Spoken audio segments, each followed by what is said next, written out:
Hello বন্ধুরা, শুভ দুপুর। এই যে রান্না হয়ে গেছে, এখানে গরম ভাত আছে, সঙ্গে করেছি পেঁয়াজ রসুন দিয়ে একদম মসুরের ডাল ঘন করে।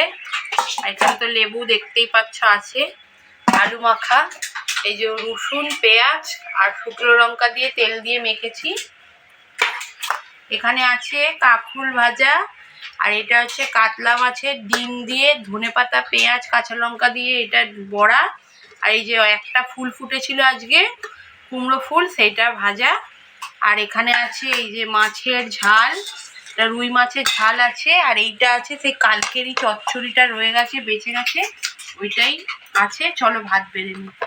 এই যে বন্ধুরা, এখানে ভাত বেড়ে নিয়েছি, এখানে আলু মাখা দিয়ে দিয়েছি, ভাত তো আছেই, কালকের চচ্চড়িটা, এখানে এই যে মাছের ডিমের বড়া, কাঁকরোল ভাজা, আর এক টুকরো লেবু নিয়েছি, আর এই যে মাছের ঝালটা নিয়ে নিয়েছি। চলো এবার ডালটা তুলে নিই। ভিডিও ভালো লাগলে তাহলে লাইক কমেন্ট শেয়ার সাবস্ক্রাইব করে পাশে থাকার অনুরোধ রইল।